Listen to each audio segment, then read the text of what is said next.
My name is Dexter. I am 26 years old, and as far as what I do for a living, I'm a independent financial advisor by day, and then of course, car scene by night. This is actually a really appropriate setting for something like this. This is something I only do like when the sun goes down, so it's pretty cool. So my car, I have a 2012 Mazdaspeed 3. It's actually the car that I learned to drive stick on, so it's got some sentimental value to me. Oddly enough, my dream car was actually an RX-8, which I bought. And that's what got me into the car scene initially, and joined the Tampa Bay Mazda Club, and most of the guys that were considered pretty fast had the speed. I didn't really know a whole lot about it or anything like that, but it was just a very interesting car, and it was something where you could be on the track or, do your day-to-day business. It wasn't like a full-on race car all the time, but it had that capability. So after hanging out with them and kind of seeing what they do to theirs and understand the price points of different modifications and the cost to drive the vehicle, things like that, I knew I had to get one. So manned up, learned how to drive stick shift on it, and that was it. I literally had no idea how to drive a manual transmission before I bought this car. So had some pretty embarrassing moments, but it's totally worth it now. That was March of last year, so I'm coming up on 12 months. I bought it used. Yeah, when I bought the car, just put it in perspective for you, I bought the car, it had 19,000 miles, and I just got my 45,000 mile maintenance done today. So about 25,000 miles in a year. To be honest with you, in my line of work, a lot of people's opinions is going to come from my appearance. So first impressions are huge. So I still wanted something I could have fun in, but not necessarily, oh, he's got this really expensive car, so I won't be able to relate to him, or, oh, he's got this race car, he's, young and immature. So I had to get something that I could have fun with, but also wouldn't necessarily impede on my day-to-day business. I try to keep it from the exterior as sleeper as possible, but I can still put in work if I need to. Yeah, man. Okay, so in a nutshell, it's a big turbo setup. So I run the BNR S4. I've got the custom exhaust done by Ramfab Performance right here in Tampa. Cobb downpipe, high flow cat, oil catch can, EGR delete, 3-bar map sensor, HTP 3.5 inch intake, JBR shift knob, cork sport, shifter bushings, and short shift plate, cork sport, carbon fiber hood scoop that's color matched to the car, road magnet lowering springs, Cobb rear motor mount, auto tech, fuel pump internals, access port. I got the V3. Cork sport passenger motor mount, and then of course the turbo, EGR delete, if I didn't already say that. Port and polish manifold done by Relentless down in Miami. And of course, pro-tuned by Ryan Martin with Purple Drank. That's a lot. Yeah.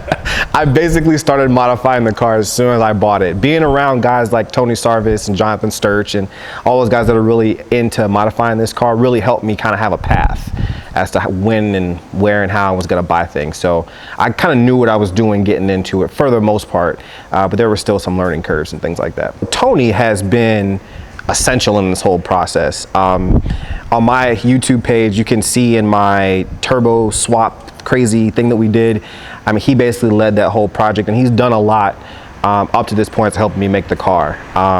He's yelled at me, he's, done all kind of stuff. He's, told me I was terrible, and the more of what he does is encourage me by learning.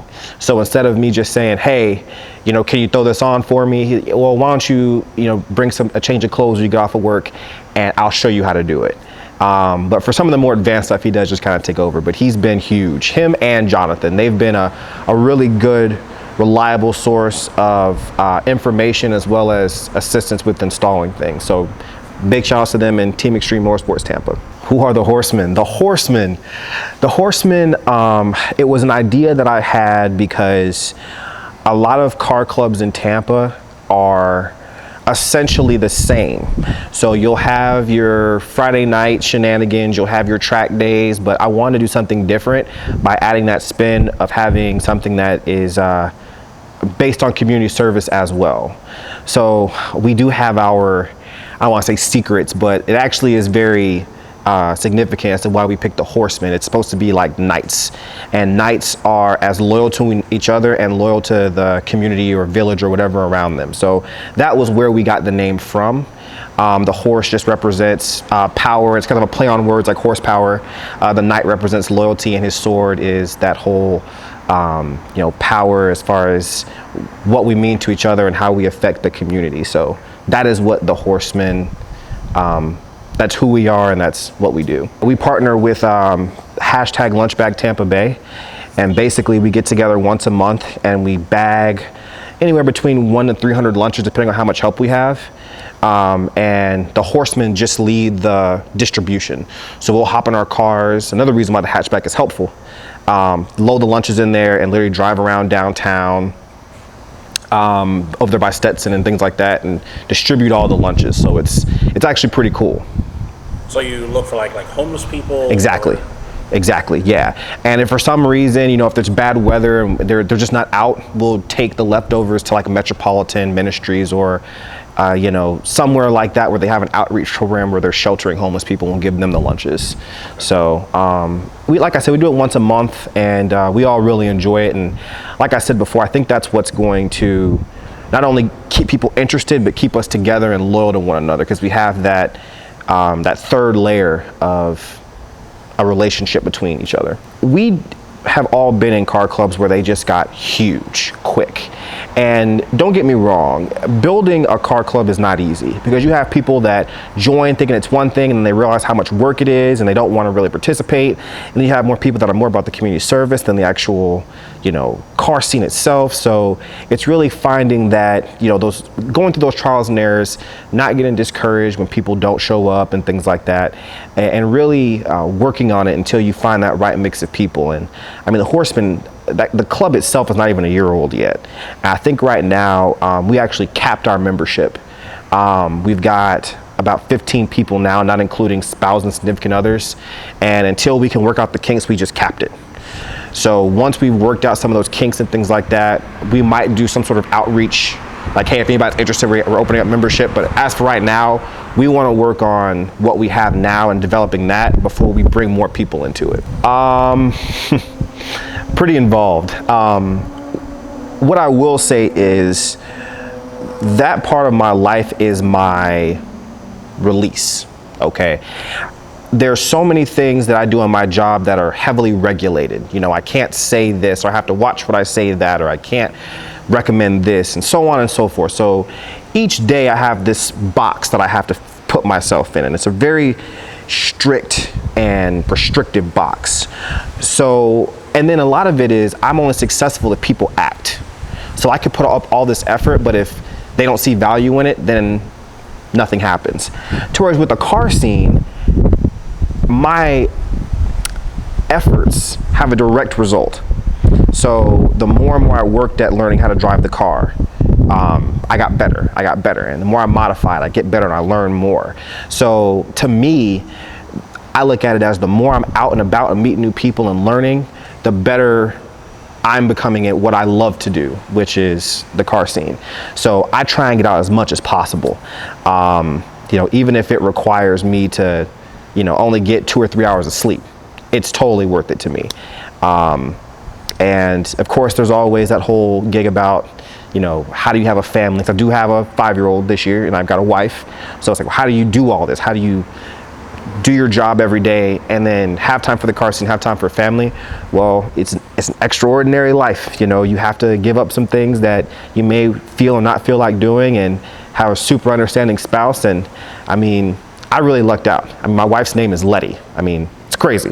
I don't know how that happened, but she totally loves what I do. She doesn't do it herself, but she's super supportive, and I couldn't have done any of this without her support. So, this is the rawest form of Dexter is the car scene. So we just put my car on the dyno, and uncorrected, it made about 350 horsepower.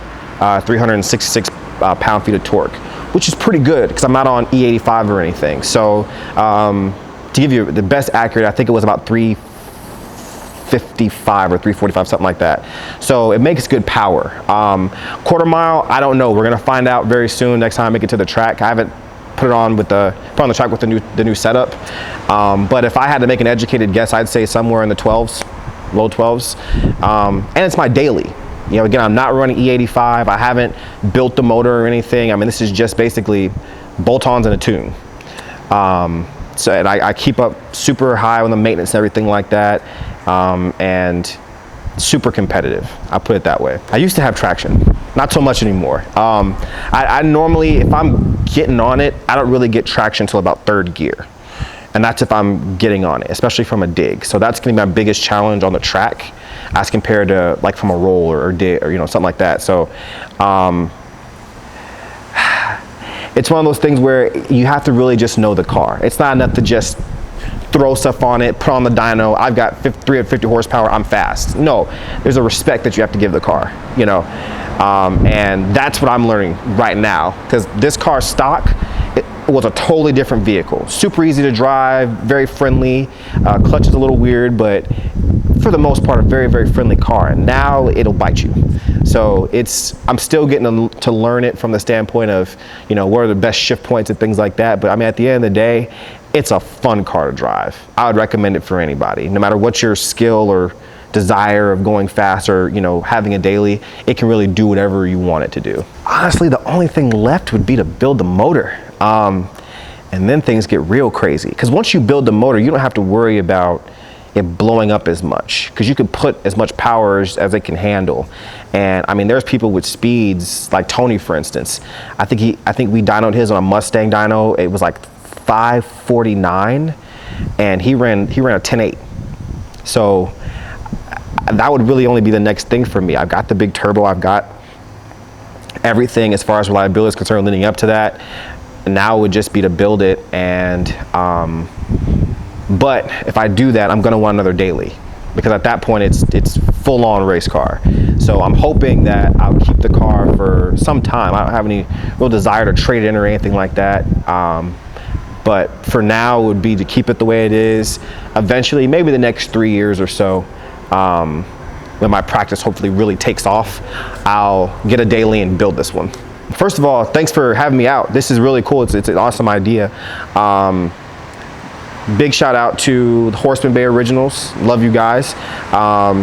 Everybody who's watching this, feel free to check out my page as well, fellow Tampa YouTuber. What's next? I'm sure we'll have a link below. Definitely check out that. Very similar things that what I'm talking about right now, which are just being in the passenger seat of my life. So if you're interested, definitely take a look at that. Big shout out, like I said again, to Team Extreme Motorsports Tampa, Tony Sarvis, Rambo, Janesta, Jonathan Sturch, who am I forgetting? Roberto, all the PD fam, Jonathan Nolan. I could do this for it. I need Oscar music. I could go on forever. But big shout out to everybody. You all know who you are. Of course, big shout out to my wife. Love you. You're awesome. Couldn't do this without you. And I think that's it. What we can do now, I mean, since I've talked, I mean, I can show you the car and we can kind of take a look at that. And if you want, I still want to do something where we look at both of our cars together. So hopefully you guys can look out for that in the future, because it's interesting. I don't know if a lot of you guys know this, but my car has the exact same setup as Alex's car. It's like literally the same setup, except his is in a Mustang and mine's in a Mazda. So we'll take a look at mine. Maybe Alex will drive it, maybe, and we'll go from there.